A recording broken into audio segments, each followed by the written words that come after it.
जय श्री कृष्णा। पावन कार्तिक मास के 10वें दिन की कथा में आपका स्वागत है। कार्तिक महात्म्य से पहले आइए सुनते हैं ये राम कथा। भगवान श्री राम और लक्ष्मण और सीता माता पिता दशरथ की आज्ञा का पालन करने के लिए वनवास चले। रास्ते में सारे तीर्थ गंगा, जमुना, गोमती वगैरह में तर्पण किया। वन में फल फूल कंद मूल खाकर उन्होंने जीवन यापन करते थे और कार्तिक माह एकम को राम जी की आज्ञा से लक्ष्मण जी कंद मूल तोड़कर लाए और सीता जी के आगे रख दिए। सीता जी ने उनकी 4 पत्तल बनाई। लक्ष्मण जी पूछने लगे कि माता जी आपने 4 पत्तल किस लिए बनाई हैं? सीता जी बोली कि 1 पत्तल राम जी की, 1 लक्ष्मण जी की, 1 गोमाता की और 1 सीता जी की। राम और लक्ष्मण जी ने अपनी पत्तलें उठा ली, गौ माता के आगे रख दी। सीता ने अपनी पत्तल नहीं उठाई और ना ही गौ माता ने। तब राम जी ने सीता जी से पूछा कि आपने फलाहार क्यों नहीं किया? तो सीता जी ने कहा कि मेरा तो राम कथा कहने का नियम है, राम कथा कहने से पहले मैं फलाहार नहीं करूँगी। तब राम जी ने कहा कि राम कथा मुझे सुनाओ। सीता जी बोली आप तो हमारे पति देव हैं, आपको राम कथा कैसे सुनाऊं? तब लक्ष्मण जी ने कहा माता जी राम कथा आप मुझे सुनाइए। सीता जी बोली आप शादीशुदा देवर हैं, औरतों की बातें औरतें ही जाने। तब लक्ष्मण जी विचारने लगे कि वन में औरतें कहाँ से आएंगी। तब लक्ष्मण जी ने धरती पर माया नगरी बसा दी। उस नगरी में सारी चीजें महल बर्तन, कपड़ा, काम करने की सारी चीजें सोने की थी। उस नगरी का नाम सोने की नगरी रखा गया। इस सोने की नगरी में आदमी औरत सभी को काफी गर्व था, कोई भी व्यक्ति गरीब नहीं था। राजा से लेकर भंगी तक गर्व में पागल थे। सीता जी कुएं पे गई और पनिहारियां पानी भरने वहां पर आई हुई थी। उनका मटका, झालर, सारी चीजें सोने की थी। सीता जी कुएं पर बैठी औरतों से राम राम बोली, लेकिन किसी ने भी राम राम का जवाब नहीं दिया क्योंकि सभी गर्व में डूबी हुई थी। थोड़ी देर में एक डाबड़ी आई और सीता जी ने उससे राम राम किया और बोली तुम हमारी राम कथा सुन लो। डाबड़ी बोली आपकी राम कथा मैं नहीं सुनती, मैं तो अपने घर को जा रही हूँ। सीता जी बोली मेरे राम लक्ष्मण भूखे हैं। डाबड़ी बोली कौन से राम लक्ष्मण? मैं तो घर को जाती हूँ, मुझे मेरी माँ बुला रही है। इतना कहकर डाबड़ी अपने घर को चली। सीता जी को गुस्सा आया, पूरी सोने की नगरी पीतल की हो गई। माँ ने पूछा कि पूरा जेवर, मटका, सारी खोटा कहाँ से कर लाई? डाबड़ी ने कहा मुझे पता नहीं, मैंने जो पहन रखा था वही लेकर आई हूँ। लेकिन कुएं पर एक सुंदर सी तपस्विनी बैठी थी। उसने कहा कि मेरी राम कथा सुनो, पर मैंने उसे मना कर दिया, जिससे उसने कुछ टोटका कर दिया हो मालूम नहीं। माँ बोली जाओ उसकी राम कथा सुनकर आओ। तपस्विनी ने कहा वो तपस्विनी नहीं है, वो सीता जी हैं, वापस जाओ और अपने घर में रिद्धि सिद्धि हो जाएगी। अपनी तो पूरी नगरी ही पीतल की हो गई। डाबड़ी बोली मैं तो वापस नहीं जाती। इतने में बेटे की बहू आई। उसने कहा आपकी आज्ञा हो तो मैं सीता जी के दर्शन कराऊं और राम कथा सुनाऊं। सासू जी बोली जा बेटी, सीता जी की राम कथा सुनकर आ। गहना कपड़ा पीतल का ही पहन जा। बहू कुएं पर जाकर बैठ गई और खाली मटका पानी से भरे और खाली करे। ये देखकर सीता जी बोली तुम्हारे घर में कोई काम नहीं है क्या? बहू बोली माता जी मैं सारा काम निपटा कर आई हूँ। तब सीता जी ने कहा तूने मुझे माता जी कहा है, ये सुनकर मेरा मन खुशी से हर्षित हो रहा है। अगर समय हो तो मेरी राम कथा सुन लो। बहू ने कहा माता जी आप राम कथा सुनाइए, आपकी राम कथा सुनकर ही मैं घर जाऊंगी। चंदन की चौकी, मोतियों का हार, राम कथा हमारे गले का हार। सीता जी ने कहा तूने मेरी इज्जत रखी, भगवान तेरी इज्जत रखेंगे। हमारी मृत्यु लोक में तूने सहायता की, तेरी भगवान स्वर्ग लोक में सहायता करेगा। सीता जी ने राम कथा सुनानी शुरू की। बहू राम कथा सुनने लगी।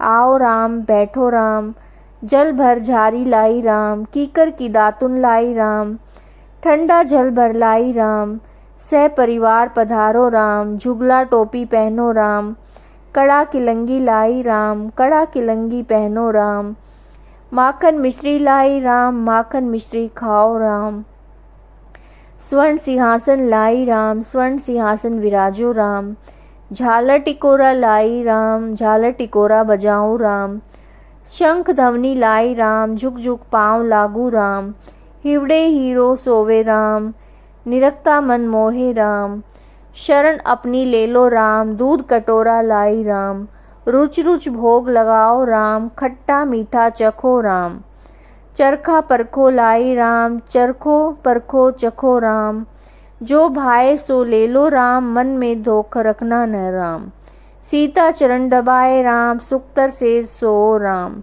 झालर पंखा डोलो राम, हमें राम तुम्हें राम, रोम रोम में बसो श्री राम, घट घट में विराजो राम, मुख में तुलसी बोलो राम, खाली बैठे क्या काम, जब बोलो राम ही राम, बोलो पंछी राम ही राम, पूर्ण होए सब काम, मेवा चिरंजी लाई राम।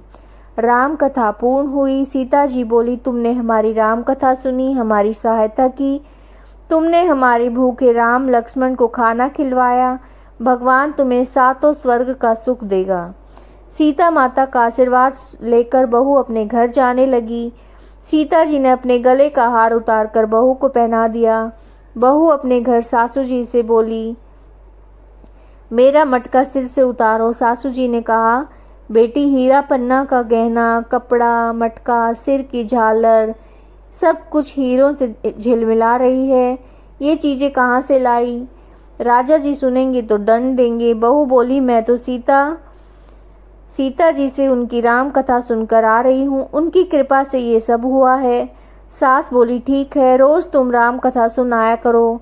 बहू रोज आना सीता जी के पास राम कथा सुनने जाने लगी। सुनते सुनते 1 वर्ष गुजर गया। बहू ने कहा, माताजी कहानी का उद्यापन बताओ। माताजी बोली, 7 लड्डू, 1 नारियल लेना, फिर उनका के 7 भाग करना और 1 भाग मंदिर में चढ़ाना।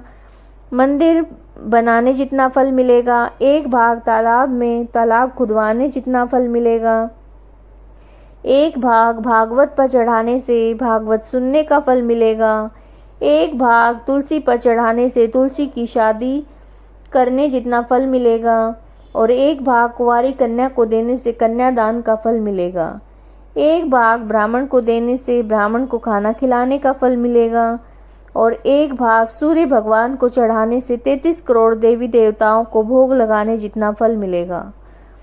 बहू जल्दी जल्दी घर गई। 7 लड्डू और 1 नारियल लाई, उनके 7 बराबर भाग किए, 1 भाग मंदिर में, 1 भाग तालाब में और 1 भागवत में, 1 तुलसी में, 1 कन्या को, 1 ब्राह्मण को और 1 सूर्य भगवान को चढ़ाया।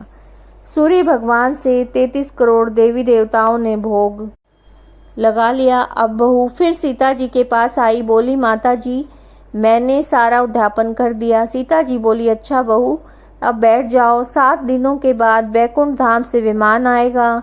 7 दिनों बाद ही वैकुंठ धाम से विमान रिमझिम करता हुआ आया। बहू बोली, सासू जी विमान आया है, आप भी चलो। सासू जी बोली, ए बहू मैं अकेली कैसे जाऊं? अपने ससुर जी को ले लो, माता पिता को ले लो, भाई बंधु कुटुंब कबीले को ले लो, अड़ोसी पड़ोसी को ले लो। बहू ने सबको विमान में बिठाया। विमान फिर भी खाली रहा। इतने में नंद आई और बोली, भाभी जी मुझे विमान में बिठा लो। माता जी ने देखा विमान में जगह नहीं है। बहू सीता से बोली, माता जी हमारी नंद रानी को भी बिठाओ।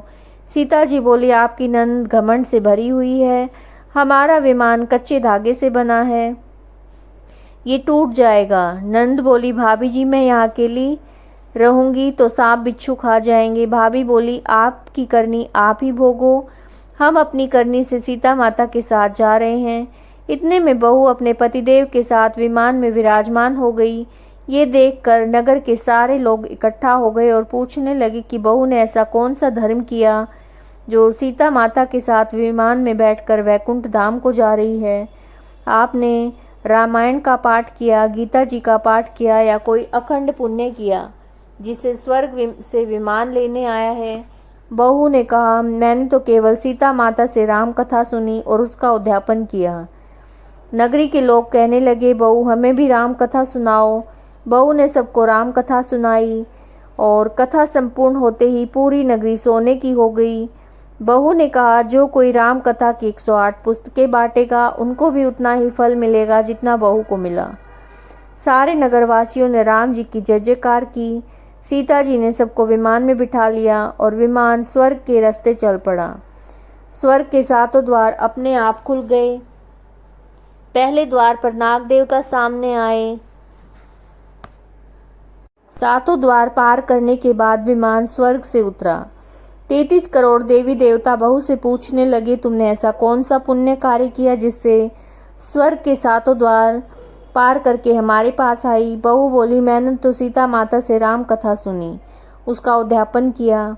33 करोड़ देवी देवता बोले, हमें भी राम कथा सुनाओ। बहू ने सबको राम कथा सुनाई।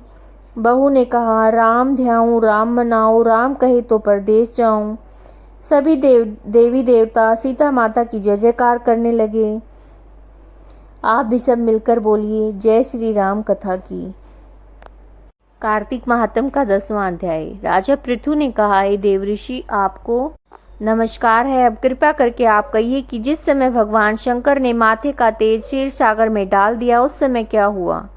नारद जी ने कहा, राजन, तब शंकर जी ने तेज क्षीर सागर में डाल दिया तो वो शीघ्र ही एक बालक होकर गंगा सागर के संगम पर बैठकर संसार को भय देने वाला रुदन करने लगा।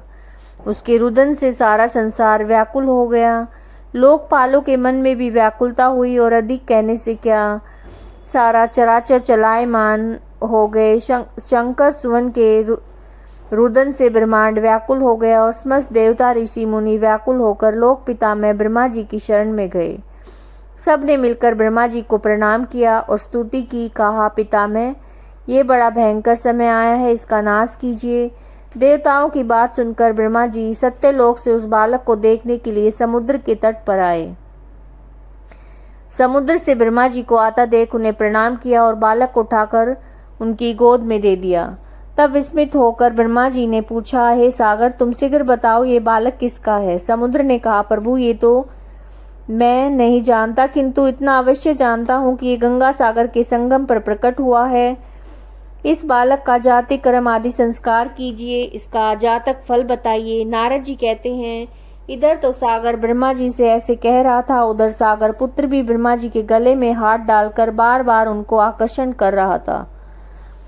अब तो उसने ब्रह्मा जी का गला जोर से पकड़ा कि वे पीड़ित होकर उनके नेत्रों से आंसू निकलने लगे। किसी प्रकार उन्होंने अपने दोनों हाथ से जोर लगाकर गला छुड़वाया और सागर से कहा, सुनो, मैं तुम्हारे पुत्र का जातक फल कहता हूँ।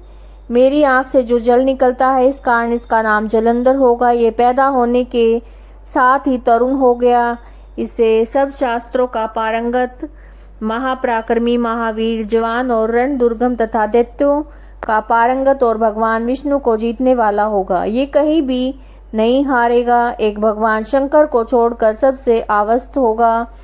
जहाँ से ये उत्पन्न हुआ है फिर वहीं जाएगा। इसकी पत्नी बड़ी पतिव्रता, सौभाग्यशाली, सर्वांग सुंदरी, परम मनोहर, मृदु भाषिणी और शील की सागर होगी। नारद जी ने कहा, राजन, सागर से ये कहकर ब्रह्मा जी ने शुक्राचार्य को बुलाकर बालक का राज्याभिषेक कराया, फिर अंतर ध्यान हो गए। अब तो उस बालक को देखकर सागर बहुत प्रसन्न हुआ और कितने ही उपाय से उसका पालन करके बड़ा किया। फिर कालनेम नामक असुर को बुलाकर उसकी वृंदा नाम की पुत्री से उसका विवाह करा दिया। अब शुक्राचार्य के प्रभाव से वो दैत्यों पर राज करने लगा।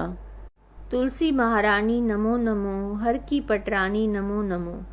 धन तुलसी पूर्ण तप कीनो, शालिग्राम बनी पटरानी, जाके पत्र मंजरी कोमल, श्रीपति कमल चरण लपटानी। तुलसी महारानी नमो नमो, हरि की पटरानी नमो नमो। धूप दीप नैवेद्य आरती पुष्पन की वर्षा बरसानी, 56 भोग 3600 व्यंजन, बिन तुलसी हरि एक न मानी। तुलसी महारानी नमो नमो, हरि की पटरानी नमो नमो। सभी सखी मैया तेरा यश गाएं, भक्ति दान दीजे महारानी। नमो नमो तुलसी महारानी, तुलसी महारानी नमो नमो। तुलसी महारानी नमो नमो, हर की पटरानी नमो नमो। जय हो तुलसी माता की। अगर आपको ये वीडियो अच्छी लगी है, पसंद आई है, तो वीडियो को लाइक कीजिएगा, ज़्यादा से ज़्यादा शेयर कीजिएगा और चैनल को सब्सक्राइब कीजिएगा। जय श्री कृष्णा।